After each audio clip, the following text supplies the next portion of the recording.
पहले education platform पर सभी विद्यार्थियों का स्वागत है। जो भी विद्यार्थी इस चैनल को देखने वाले हैं वो पहले चैनल को सब्सक्राइब करें, लाइक करें, शेयर करें और अपने दोस्तों के पास में भेजें। आपको पिछली कक्षा के अंदर जो ज्वालामुखी है उसके बारे में बताया गया था। अब आपको बताया जाएगा जो पृथ्वी के आंतरिक हलचलें हैं वो किस प्रकार से होती है, यानी कि वो किसके माध्यम से होती है, क्यों होती है, किस कारण होती है, क्या क्या कारण हो सकते हैं और वो किस प्रकार से गति करती है। जो लहरें हैं पृथ्वी के आंतरिक भाग में जो लहरें वो किस प्रकार से गति करती है, कौन कौन से कितने प्रकार की लहरें हैं, वो किस प्रकार से अपना कार्य करती है, उसका एक सकारात्मक परिणाम है और दूसरा है नकारात्मक परिणाम, जिसको विध्वंसात्मक परिणाम भी बोल सकते हैं। उसके अंतर्गत कौन कौन सी विषय वस्तु का कौन कौन से जो है पैमाने हैं या उनको जो जैसे उनको अलग अलग कैसे नापते हैं उनके बारे में बताया। जो जो सब पृथ्वी के अंदर जो आंतरिक हलचलें हैं, पृथ्वी की जो आंतरिक हलचलें हैं उनके बारे में जो जिक्र किया जाता है तो उसका नाम आता है भूकंप। भूकंप यानी कि एक पृथ्वी जो पूरी पृथ्वी है हमारी जो हम वो पूरी जो 7 बड़ी प्लेटों के ऊपर उपस्थित है। उसके बाद में वो और भी बहुत सारी छोटी छोटी प्लेटें हैं, उन वो भी सारी सम्मिलित है। अगर उन प्लेटों के अंदर जो खिंचकाव या विस्थापन उत्पन्न होता है तो या अभिसरण उत्पन्न होता है या अपसारी होता है या अभिसारी होता है या रूपांतरण होता है, तो इस प्रकार का जो वो मूवमेंट पाया जाता है तो वो क्या होता है उसके कारण है ना भूकंप आने की संभावना होती है, यानी कि जिसको हम प्लेट विवर्तने की बोल सकते हैं। भूकंप आने का सबसे मुख्य कारण है प्लेट विवर्तने की, कि प्लेटों के अंदर किसका जैसे माना कि 4-5 प्लेटें हमने एक साथ रख रखी है और 4-5 प्लेटें एक साथ रख रखी है, तो नीचे वाली जब प्लेट किसकाते हैं या नीचे वाली प्लेट हम निकालते हैं और पांचों प्लेटें उसके ऊपर है रखी हुई है, तो क्या होगा कि ये पांचों प्लेट है वो उनमें हलचल होगी, चाहे हो कितनी भी मात्रा में। अगर झटके से निकाला जाएगा तो क्या होगा, सारी प्लेटें गिर जाएगी, है ना। और अगर धीरे धीरे निकाल दे तो भी उसके अंदर हलचल देखने को मिलती है। तो इस प्रकार की जो वस्तुएं हैं जो हमारे दैनिक जीवन में जैसे जैसे हमने बहुत सारी जो जैसे आपने देखी होगी टाइल्स होती है, टाइल्स को अगर बहुत सारी टाइल्स है अगर उनके ऊपर है वो ज्यादा दबाव पड़ जाता है टाइल्स के ऊपर तो टाइलें चटक जाती है। तो जो हमारा जो वो प्रॉपर्टी है उसका अगर उसके ऊपर बहुत ज्यादा कुछ क्षेत्र ऐसे भी हो सकते हैं जहाँ पर बहुत ज्यादा पानी भरना प्रारंभ हो जाए, जिसके कारण पानी का जो दबाव होगा, क्योंकि दबाव होगा तो बहुत ज्यादा क्षेत्र में ज्यादा दबाव होगा तो वहां की जो चट्टान है वो नीचे की तरफ धस जाएगी और दस वो वजन हो जाएगा, यानी कि भार हो जाएगा। भार होने से वो चट्टानें धस जाती है और धस जाती है तो क्या होगा उसमें मूवमेंट देखने को मिलता है, यानी कि वहां पर भूकंप आने की ज्यादा संभावना होती है। या जो ऐसा भी देखा जाता है कि जिन जिन क्षेत्रों में है ना जो ज्वालामुखी या प्लेट विवर्तन की जो प्लेटें एक दूसरी तरफ मुंह करती है, हम वहां पर सबसे ज्यादा ज्वालामुखी देखने को जो ये भूकंप और ज्वालामुखी दोनों देखने को मिलती है। आइए हम बात करते हैं भूकंप। भूकंप में क्या होता है कि एक प्लेट दूसरी प्लेट से बिल्कुल सटी हुई है, अगर इन एक जो और नीचे वाला जो पार्ट्स है वो उसमें दुर्बलता मंडल है, यानी कि उसमें जो मैग्मा है वो तरल अवस्था में पाया जाता है। तो ये प्लेट है उस मैग्मा के ऊपर सारे संपूर्ण जो पृथ्वी के आंतरिक भाग में जो दर रूप मैग्मा है उसके ऊपर पृथ्वी की ये प्लेटें तैर रही है। अब इनमें क्या होता है कि एक प्लेट दूसरी प्लेट के साथ में किस तरफ खिसक रही है, कोई प्लेट है पूर्व की तरफ खिसक रही है, कोई प्लेट पश्चिम की तरफ खिसक रही है, कोई प्लेट उत्तर की तरफ खिसक रही है, कोई प्लेट नॉर्थ की तरफ खिसक रही है, यानी कि कोई प्लेट साउथ की तरफ खिसक रही है, कोई प्लेट नॉर्थ की तरफ खिसक रही है, यानी कि इनमें किसका उत्पन्न हो रहा है। कोई है ना आपस में जो जुड़ी हुई है तो एक प्लेट दूसरी प्लेट के ऊपर भी चढ़ रही है। तो इस प्रकार की जो संरचना देखने को मिलती है उनके कारण सबसे ज्यादा भूकंप आने की संभावना होती है। आइए हम बात करते हैं जो भूकंप है, यानी कि भूकंप के बारे में है ना बहुत सारी बातें हैं, तो उन बातों में सबसे पहले हम एक जो पॉइंट टू पॉइंट बात करें तो वो उस पॉइंट टू पॉइंट की बात है। यहाँ पर देखो एक बार, यहाँ पर पहले सबसे सर्वप्रथम आपको क्या बताया जाएगा, भूकंप का अर्थ बताया जाएगा। भूकंप है और उसके अंदर जो होने वाले परिवर्तन है जो प्रकार है जैसी जो बातें हैं वो है, इसमें पहले आपको भूकंप का अर्थ बताया जाएगा, फिर बाद में दूसरा है कारण बताया जाएगा आपको। तो है ना कारण दो प्रकार के होते हैं, जैसे प्राकृतिक कारण है और मानवीय कारण है। प्राकृतिक कारण में प्लेट विवर्तन की मुख्य है, फिर मैग्मा का फैलना और सिकुड़ना, यानी कि जो मैग्मा है वो फैलेगा और सिकुड़ेगा, तो उसके कारण भी भूकंप आने की संभावना होती है। और फिर बाद में होती है ज्वालामुखी। जिन क्षेत्रों में ज्वालामुखी और भूकंप का एक विशेष संबंध होता है कि जिन क्षेत्रों में ज्वालामुखी उत्पन्न होती है वहां पर अवश्य रूप से भूकंप आता है, क्योंकि ये ज्वालामुखी चट्टानों को चीरते हुए लावा बाहर निकलेगा, तो चट्टानों के अंदर खिसकाव होगा, तो उस खिसकाव की वजह से कंपन उत्पन्न होगा और वही तो भूकंप होता है। यानी कि चट्टानों के अंदर किस भूकंप एक तरह का एक कंपन होगा, होना ही भूकंप कहलाता है। इसके बाद में है वलन और अपभ्रंश। वलन यानी कि जब एक चट्टान दूसरे के चट्टान के ऊपर है ना अपनति अवनति वाला जो सिस्टम है वहां पर, यानी कि एक चट्टान दूसरे फोल्ड वाले जो स्थिति है। वलन का मतलब का अंग्रेजी में अर्थ होता है फोल्ड। फोल्ड का मतलब होता है कि वो एक दूसरे के ऊपर चढ़ रही है या उनके अंदर दबाव के कारण वो चट्टाने एक अचानक से सिकुड़ रही है या फैल रही है, तो उसके कारण एक जो वलन उत्पन्न होता है या फोल्ड, वो फोल्ड हो जाती है। तो उसके और परंश तो दो चट्टानों के बीच के अंदर जो एक खाई सी बन जाती है जिसको हम परंश के नाम से जानते हैं, और वो संतुलन यानी कि जो पट्टी को बैलेंस बनाने वाली जो प्रक्रिया है उसके कारण भी भूकंप देखने को मिलता है। तो ये प्राकृतिक कारणों के मानवीय कारण है। मानवीय कारण है परमाणु विस्फोट। परमाणु का हम जब परमाणु परीक्षण किया जाता है तो परमाणु परीक्षण करने के बाद में वो जो परमाणु विस्फोट है उसके माध्यम से भी है ना भूकंप आने की पूरी संभावना होती है। दूसरा है विकास निर्माण, यानी कि जो भूकंप का है जो जो जैसे विकास कार्य है, बहुत सारे जो पर्वत है उनको वहां से हटा लिया जाए और फिर बाद में उन पर्वतों से बांध बना दिए जाए, रोडे बना दी, सड़कें बना दी जाए, तो उनके उसके माध्यम से क्या होगा कि वो पर्वत है वो पृथ्वी का बैलेंस बना रखे हुए थे, तो हमने विकास के लिए उन चट्टानों को या कई बार ऐसा होता है विकास के चक्कर में बहुत सारी गहरी खाने हैं उनकी खुदाई कर लेते हैं, बहुत सारा खनन के माध्यम से खनिज निकाल लिया जाता है। तो क्या होता है कि वो वहां पर जो खाली जगह रह जाती है वो उसके अंदर वो पलटे अचानक उनमें खिसकाव होने के कारण भूकंप आने की संभावना हो जाती है। प्रत्यास्थता प्रतिक्षेप सिद्धांत या असंप्रेरित के द्वारा दिया गया, तो इसको इलास्टिक का सिद्धांत भी बोलते हैं। इस सिद्धांत में क्या होता है कि एक बांध होता है और बांध के बारे में बताया जाता है कि जो बांध होता है वो बहुत दूर में रहेगा और वहां पर पानी इकट्ठा होगा और पानी इकट्ठा होने से वो पृथ्वी के जो आंतरिक भाग है वहां तक वो उसका दबाव बढ़ेगा, जिसके कारण चट्टानों के खिसकाव या चट्टानों के अंदर दबाव उत्पन्न होगा, चट्टानें टूट जाएगी और वो पानी का इतना बहुत दूर में अगर पानी इकट्ठा होगा, जैसे बांध बनाते हैं तो बांधों के क्या होगा, बांधों के पास में जो बहुत सारा पानी है एक तरफ खाली दूसरी तरफ बहुत दूर में पानी फैला हुआ होगा, तो क्या होगा, तो ऐसी स्थिति में है ना वो रबड़ की तरह काम कर चट्टाने रबड़ की तरह, जैसे हम जैसे हम रबड़ तो आपने देखा होगा, रबड़ है, रबड़ को अगर हम अपने अवस्था में अगर उसको बताते रहे खींचते रहे और एक समय ऐसा आएगा कि वो टूट जाएगा। तो चट्टानों का भी ऐसे ही है, अगर उनमें एक बार दबाव पड़ा, दोबारा दबाव यानी कि एक के बाद में दूसरा ऐसे दबाव होता रहेगा तो नीचे वाली चट्टानें अचानक टूटने लग जाएगी। तो इसको इलास्टिक थ्योरी के नाम से भी जाना जाता है। अगला है जो प्रकार, भूकंप के प्रकार, जिसमें कृत्रिम और प्राकृतिक भूकंप स्थिति के आधार पर भूकंपों को अलग अलग भागों में विभाजित किया गया है। गहराई के आधार पर भूकंपों को अलग अलग भागों में विभाजित किया जाता है। भूकंप की भविष्यवाणी इस प्रकार से की जा सकती है। भूकंप की भविष्यवाणी करने में है रेडोन गैस की जो निकासी है उसके माध्यम से हम भूकंप की जो निकासी है, जो भूकंप है उसके बारे में पता लगा कि जब जिस क्षेत्र या क्षेत्र विशेष में यानी कि जो भूकंप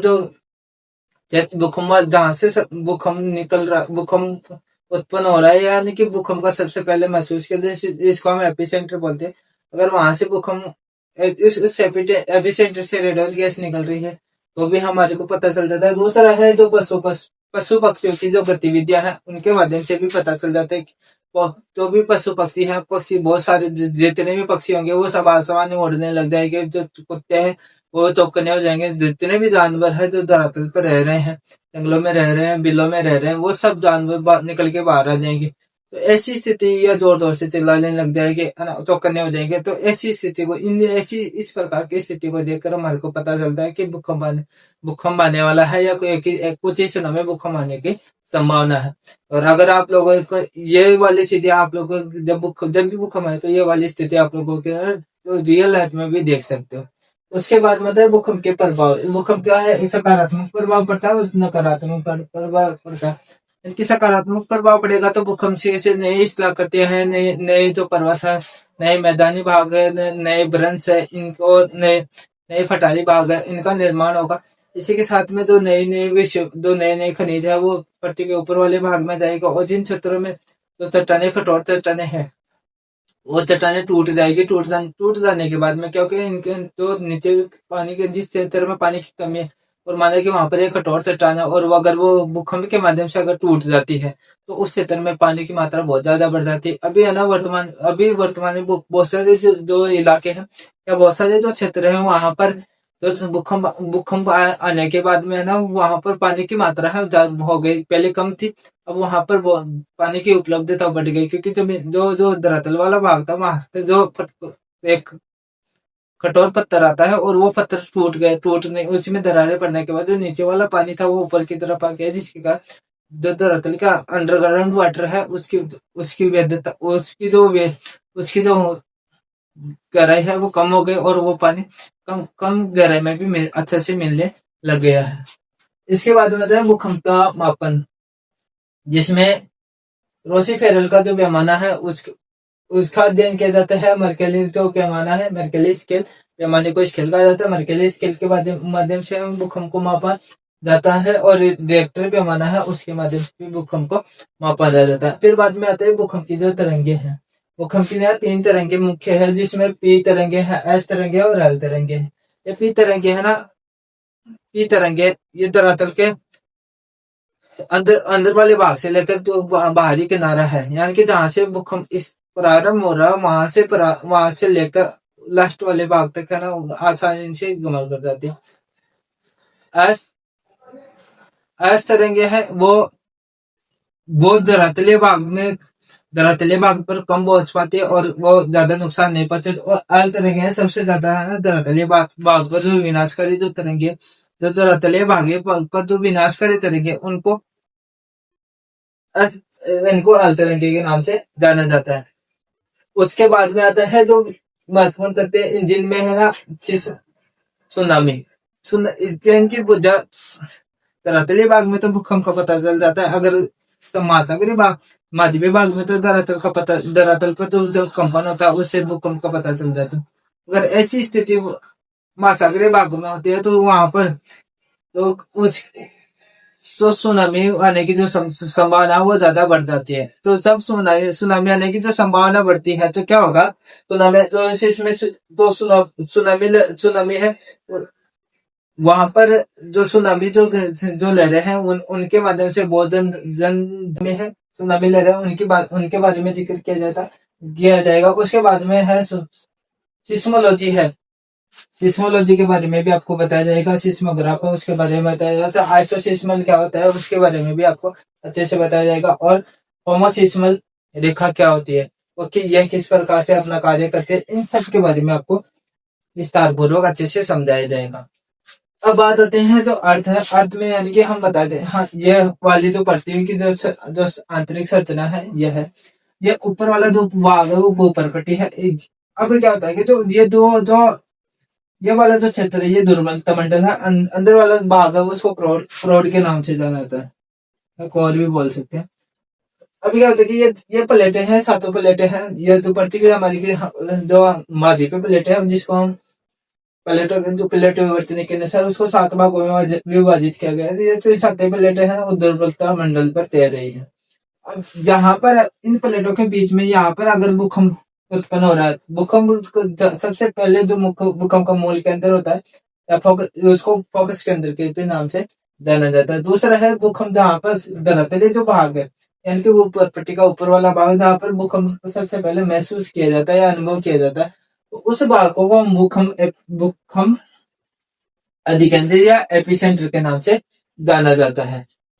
ये वाला जो क्षेत्र है वो दुर्बलता मंडल है। और इस प्रकार से जो एक चट्टान दूसरे चट्टान से दो चट्टानों के बीच में खिसकाव होगा या परिवर्तन होगा या उनमें अभिसरण होगा, अपसरण होगा या रचनात्मक जो प्रकृति प्रवृत्तियां हैं वो पाई जा होगी, तो उनके कारण भूकंप उसके कारण भूकंप की उत्पत्ति होती है।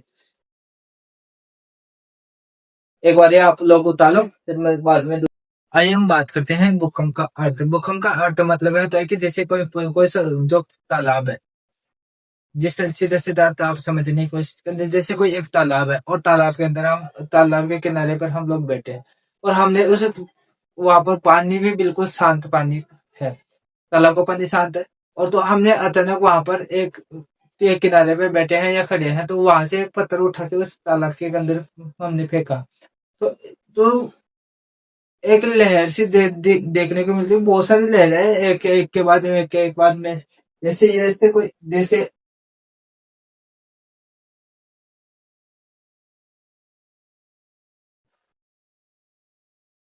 यहाँ पर हमने पत्थर फेंका, तो इस प्रकार की जो लहरें हैं वो एक के बाद में एक और किनारे पर पहुंचेगी। ये लहरें किनारे यहाँ से प्रारंभ हुई और किनारे पर पहुंच जाती है। तो इस प्रकार से जो भूकंप होता है, भूकंप जो आता है ये यहाँ से प्रारंभ होता है, यानी कि भूकंप का जो मूल होता है वो ये होता है, ये वाला भाग है जो दुर्बलता मंडल के जस्ट ऊपर वाली प्लेट होती है वो। अब इनमें क्या होता है, यहाँ से खिसकाव या विस्थापन या जो भी क्रिया है, क्रिया प्रतिक्रिया हुई है वो यहाँ पर हुई है। यहाँ पर वो तो ये सारी प्लेटों को पार करती हुई तरंगे हैं, पी तरंगे हैं, एल तरंगे और एस तरंगे, वो अपना अपना प्रभाव है वो दिखाएगी। तो ये जहां पर पक्षी का जो ऊपर वाला जो पट्टी वाला भाग है वहां पर महसूस होगा, ये वाला जो भाग होगा इसको भूकंप मोल कहेंगे या फोकस केंद्र कहेंगे। और भूकंप की सर्वप्रथम उत्पत्ति कहाँ पर होती है, भूकंप मूल के ऊपर होती है। दूसरी बात है, यहाँ पर जो पृथ्वी के जो ऊपर वाला जो सतह है, पृथ्वी का जो ऊपर वाला सतह है जहां पर भूकंप का सबसे पहले अनुभव किया जाता है, यानी कि अनुभव किया जाता है, भूकंप का सर्वप्रथम अनुभव किया जाता है, वो उसको एपिसेंटर कहा जाता है या भूकंप अधिकेंद्र कहा जाता है। अब बात है, देखिए ये यहाँ पर कि जरूरी है कि ये यहाँ पर ऐसे हो, क्योंकि जो भूकंप का जो मूल है, मूल के अंदर या फोकस के अंदर है, और वहां से लेकर भूकंप का जो अधिकेंद्र है जिसको हम एपिसेंटर बोलते हैं, वहां पर 90 डिग्री का कोण बनता है। यानी कि ये देखो, यहाँ पर भूकंप के अंदर भूकंप मूल है और यहाँ पर भूकंप केंद्र है, अधिकेंद्र है। यानी कि यहाँ पर तो मूल है, यहाँ पर तो भूकंप की उत्पत्ति होती है यहाँ पर, और यहाँ पर सर्वप्रथम पृथ्वी की सतह पर महसूस किया जाता है, जिसको हम एपिसेंटर भी बोलते हैं। तो इन दोनों के बीच के अंदर कितने डिग्री का कोण बनता है, इन दोनों के बीच के अंदर 90 डिग्री का कोण बनता है। ये हमारे को विशेष ध्यान देना है, इन दोनों के बीच में 90 डिग्री का कोण बनेगा, यानी कि 90, ये इसी सेंटर और इसी सेंटर के बीच में 90 डिग्री का कोण बनता है। तो ये आपको समझ में आ गया होगा। इसके बाद में हम पढ़ते हैं भूकंप के जो कारण है, उसमें जो प्राकृतिक कारण होंगे और मानवीय कारण है उनके बारे में एक बताया जाएगा। पहले आप लोग ये डायग्राम डालो। भूकंप के प्रकारों की बात करते हैं। भूकंप के प्रकार है, एक तो है जिसमें है प्राकृतिक कारण मुख्य है, दूसरा है मानवीय कारण। तो प्राकृतिक कारण है उनमें है प्लेट विवर्तनिकी। प्लेट विवर्तनिकी में क्या होता है कि जब प्लेटें एक स्थान से दूसरे स्थान पर खिसकेगी तो उनमें दो किस के कारण तो अभिसरण होगा या अपसरण होगा, तो उसके कारण भूकंप का की उत्पत्ति होती है। जैसे ये एक प्लेट है, ये प्लेट इस तरफ मूव कर रही है और एक प्लेट इस तरफ मूव कर रही है, तो ये एक प्लेट एक दूसरे पर के ऊपर इस प्रकार से पर्वतों का निर्माण होगा और ये प्लेट नीचे जाएगी और ये प्लेट ऊपर की ओर पर। तो इस प्रकार से जो पर्वतों का ये प्लेट इस तरफ से खिसक रही, तो ये नीचे एक प्लेट नीचे की तरफ दब जाएगी, दूसरी प्लेट इसके ऊपर पहुंच जाएगी। ये इन यहाँ पर पर्वतों का निर्माण होगा।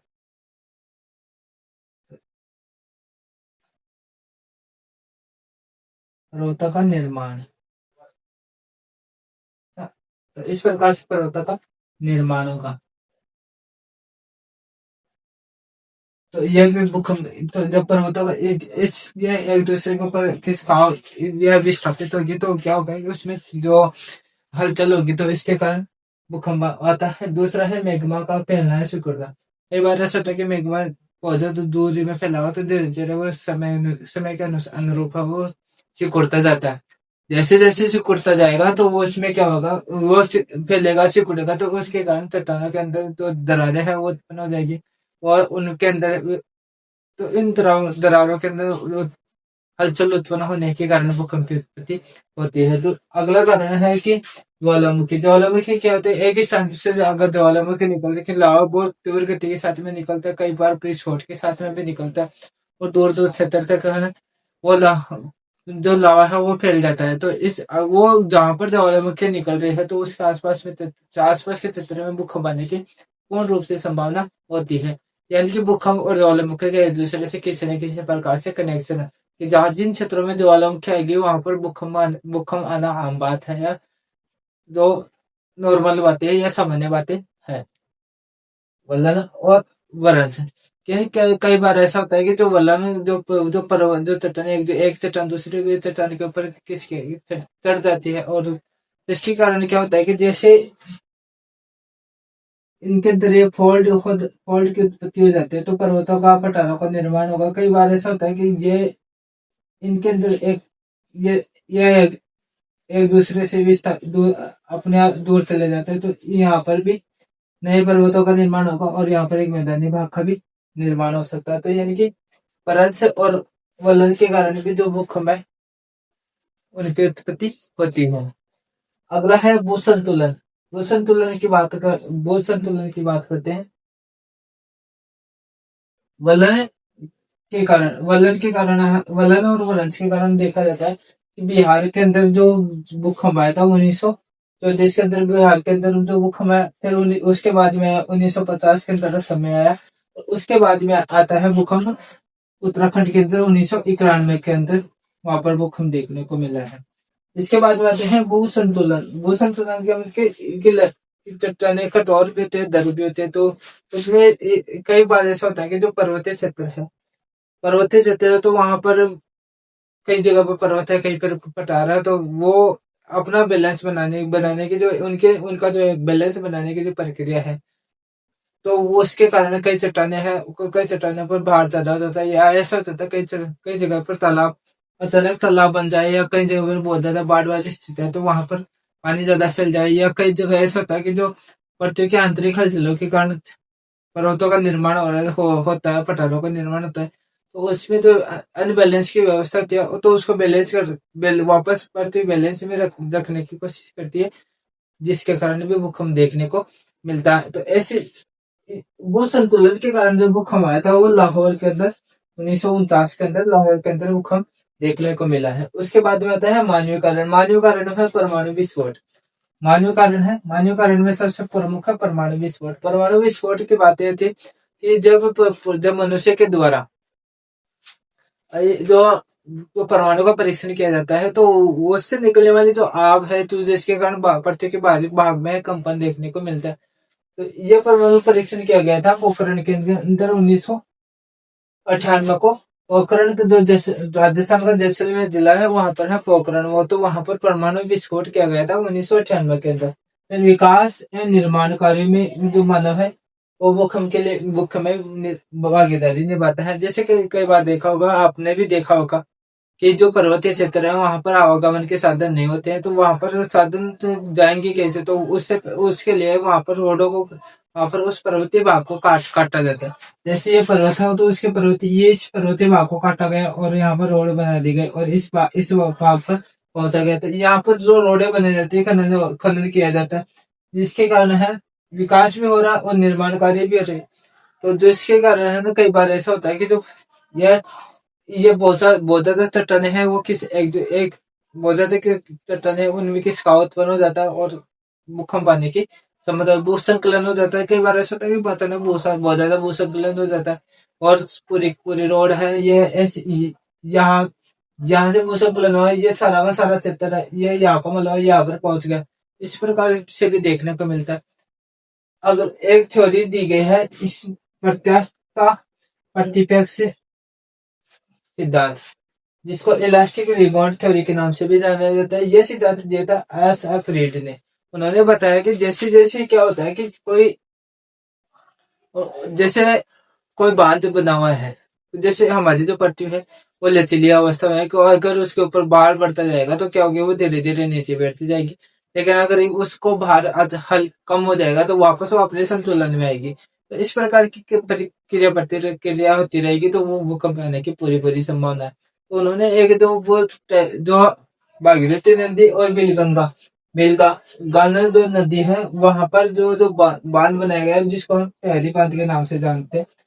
यह भारत का सबसे ऊंचा बांध है, 260 मीटर की ऊंचाई पर स्थित है।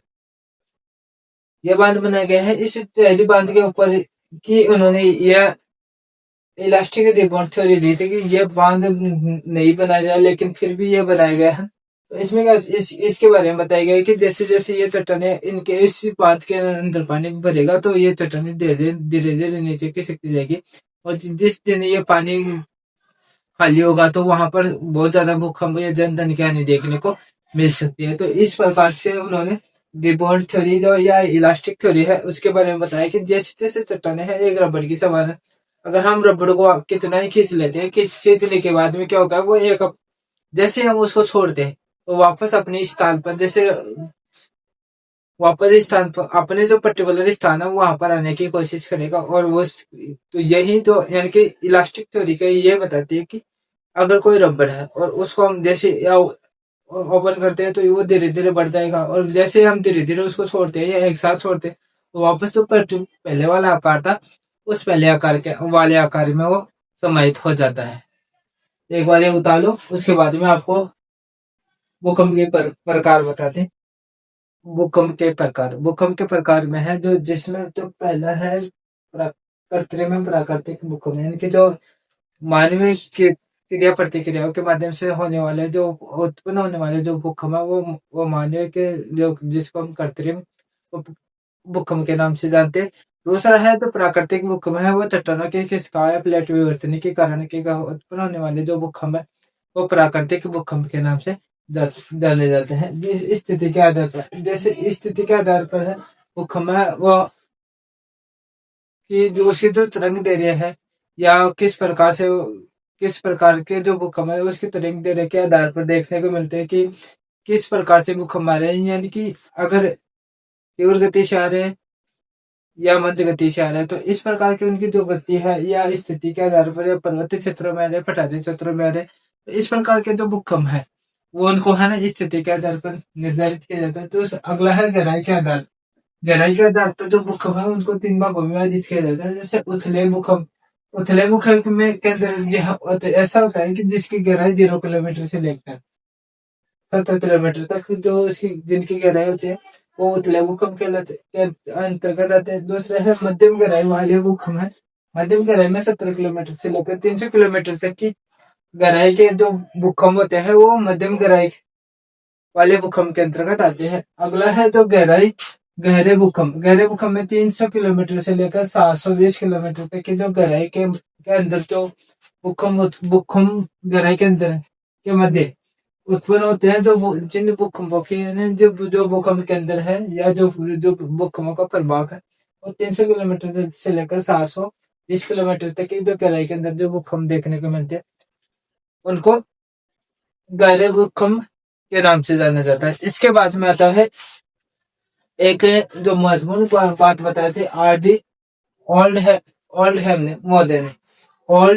हेम मोदेन इन्होंने बताया कि इन्होंने एक रिसर्च किया कि उसमें 5000 से अधिक भूकंपों का अध्ययन के पश्चात यह बताया कि विश्व के 90% भूकंप पृथ्वी की सतह से 8 किलोमीटर की गहराई तक ही उत्पन्न होते हैं। यानी कि जो विश्व के जितने भी विश्व के पूरे 90% भूकंप है वो पृथ्वी की जो गहराई है यानी कि वो प्रॉपर्टी का जो गहराई, वो प्रॉपर्टी से लेकर जो नीचे तक भाग गए, वो 8 किलोमीटर में, अंदर तक 8 किलोमीटर तक की गहराई तक ही भूकंप सबसे ज्यादा प्रभावी देखने को मिलते हैं। उसके बाद में जो भूकंप की जो भविष्यवाणी है वो की जाती है। वो भविष्यवाणी भूकंप की एक तो है रेडोन गैस की निकासी, यानी कि जो जब भी भूकंप आएगा तो रेडोन जो पृथ्वी के आंतरिक भाग से है, रेडोन गैस बाहर निकलेगी।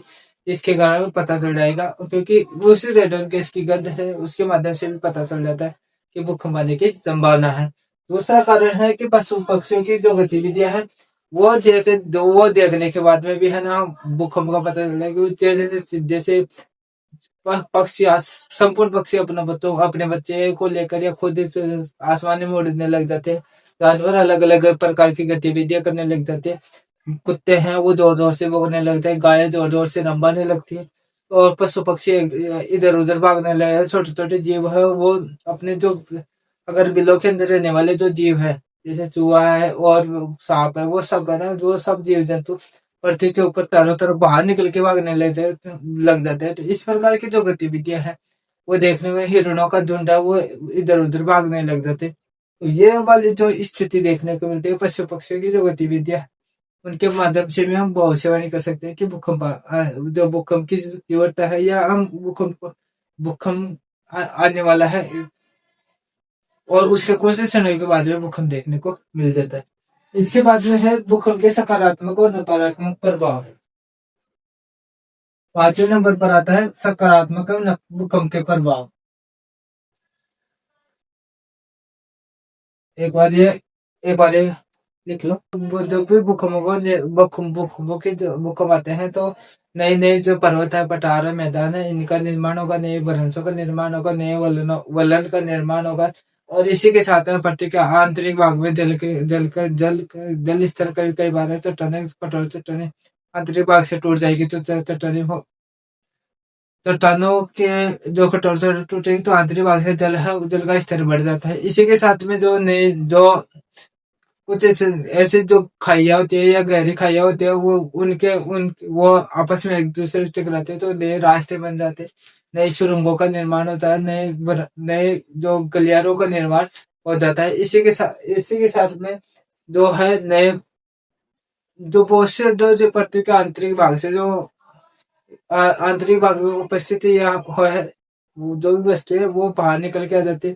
कई बार ऐसा होता है जब भूकंप के माध्यम से है, अगर समुद्री क्षेत्र में भूकंप आता है तो वो जब भूकंप आता है समुद्री क्षेत्र, तो वो तरंगों के माध्यम से या लहरों के माध्यम से जो धरातलीय भाग है वहां पर बहुत सारी जो सीप है, शंख है, और बहुत सी बहुमूल्य जो रत्न है वो वहां पर मछुआरों को प्राप्त हो जाते हैं। इसी के साथ में नकारात्मक प्रभाव। नकारात्मक क्या होता है कि जन धन की हानि होती है, जन धन की हानि, और ये विनाशात्मक होता है।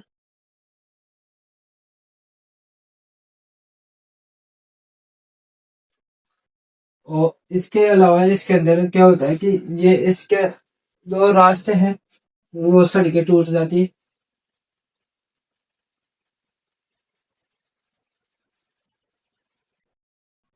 रेल इमारत बाधित हो जाती है,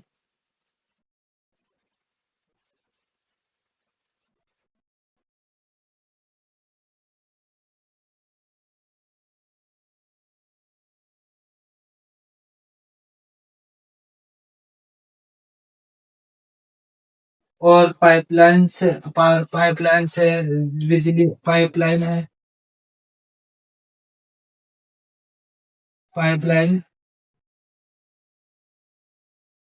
टूटना, बिजली के तार टूटना,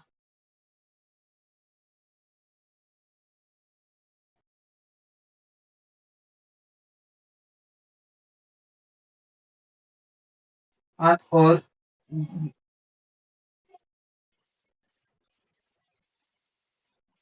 गहरी खाइयों का निर्माण होना।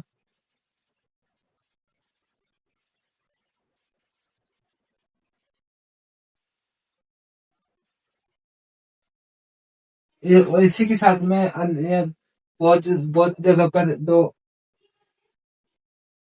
नई इमारतें हैं, नया शहर बसा हुआ है, तो वो सब टूट, वो उन सब का भी नुकसान देखने को मिलता है। तो इस प्रकार से जो नकारात्मक प्रभाव है वो देखने को मिलता है। सकारात्मक नई नई वस्तु बनती है, नए नए पर्वतों का निर्माण होता है, नए पठारों का निर्माण होता है, नए मैदानी भाग का निर्माण होता है। गहरी खाइयाँ है, जो गहरी खाइयाँ होती है वो कई बार ऐसा होता है कि वो भूकंप के माध्यम से चट्टानें टूटेगी और दोनों गहरी खाइयाँ हैं दोनों पास हो जाएगी, और तो वो एक अच्छे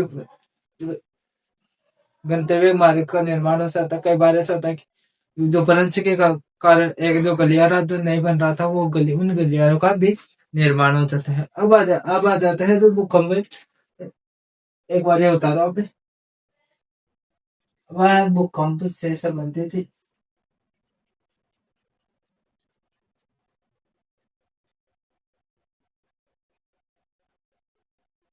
महत्वपूर्ण तथ्य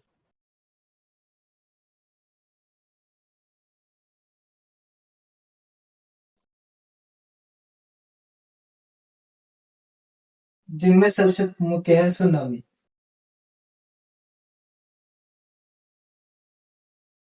अब सुनामी की स्थिति ऐसी होती है कि जैसे ये पर्वत, ये वाला भाग है, यहाँ पर जो चट्टाने हैं, ये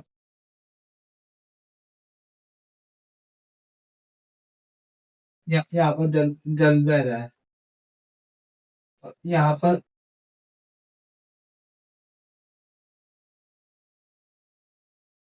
भूकंप मूल है, या फोकस के अंदर भी बोलते हैं, यहाँ पर एपिसेंटर बोलते हैं।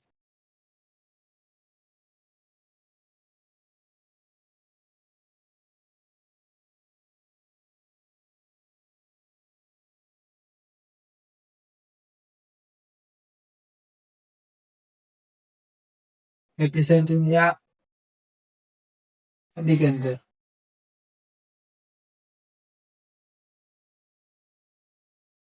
इसमें क्या होता है कि यहाँ पर भूकंप पहली बार महसूस होता है, तरह जो ये दिल्ली भाग है। अब इसमें क्या होता है कि इसमें जो जैसे भूकंप महसूस होगा, तो मैंने पहले भी बताया था आप लोगों को कि यहाँ पर आज जैसे यहाँ पर महसूस होगा, तो ये अलग अलग प्रकार से इसके अंदर ये लहरें उठना प्रारंभ कर देगी, और ये लहरें उठ के ये तो ये दरअसल इसमें सबसे ज्यादा क्या होता है कि जो जो जलीय भाग है वहाँ वहाँ उस भाग में लहरें बहुत तीव्र गति से और ऊपर की ओर उड़ती हुई रहेगी, और फिर बाद में ये दरअसली भाग पर आकर टकराएगी, जिसके कारण क्या होता है कि बहुत ज्यादा जो तूफान वाली सी स्थिति सी आ जाती है, और ये दरअसली भाग पर बहुत लंबी दूरी तक यानी कि जो बंदरगाह है वहां पर बहुत ज्यादा नुकसान करती है। अब इस जो ये सुनामी लहरें हैं, ये जापानी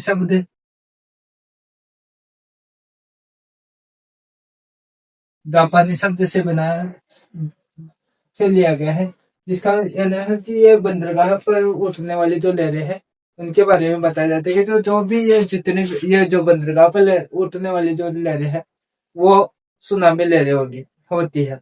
यानी कि ये जापान सुनामी को ये जापानी शब्द है, और ये इसका शाब्दिक अर्थ होता है कि जो समुद्र के किनारे या जो बंदरगाह के किनारे जो उठने वाली जो लहरें हैं उनको सुनामी कहा जाता है। फिर बाद में क्या होता है कि इसके कारण इन लहरों के कारण क्या होता है कि ये ये अपना पानी यहाँ पर लेके आते हैं, और यहाँ पर पेड़ पौधे हैं उनका भी नुकसान होता है, जन धन की हानि भी देखने को मिलती है, और बहुत सारे बंदरगाह पर बहुत सारा नुकसान हो जाता है। यह तटीय जो क्षेत्र है वो सारा का सारा कई बार तो ऐसा होता है कि वो विध्वंसात्मक वहां पर की जो बिल्डिंगे हैं, तो नई नई इमारतें हैं अच्छी और इमारतें हैं उनके अंदर पानी भर जाता है और वो टूट भी जाती है। कई बार तो ऐसा होता है जो पर्यटन स्थल होता है वो भी चुंबक बिखर जाता है। 2004 के अंदर जो सुनामी आई थी इंडोनेशिया के अंदर, तो जिसमें अंडमान निकोबार द्वीप समूह वाला जो क्षेत्र है वो वहां पर बहुत ज्यादा ही जन धन की हानि देखने को मिलती है। तो ये सारी चीजें हैं, और जापान वाले जो क्षेत्र में है वो समुद्री लहरें ये आम बात है, क्योंकि वहाँ वो जो प्रशांत महासागर को रिंग ऑफ फायर के नाम से जाना जाता है। तो वहां पर आए दिन किसी न किसी जगह पर ज्वालामुखी फूटती रहती है। और कई क्षेत्र तो ऐसे हैं जहाँ पर 15 मिनट के बाद है, 20 मिनट के बाद में, 1 घंटे के बाद है, ये ज्वालामुखी फूटती रहती है कि दो एक दिन हर दूसरे दिन ज्वालामुखी फूटती रहती है। वो उस संपूर्ण क्षेत्र में कंपन मचा हुआ होता है। तो उसके कारण ये लहरें उठना और वापस बैठना, तो इस प्रकार से जो स्थिति में देखने को मिलती है। जो भी विद्यार्थी इस चैनल को देखने वाले हैं और देख रहे हैं, जो तो पहले चैनल को इसी के साथ में चैनल को सब्सक्राइब करें, लाइक करें, शेयर करें। धन्यवाद।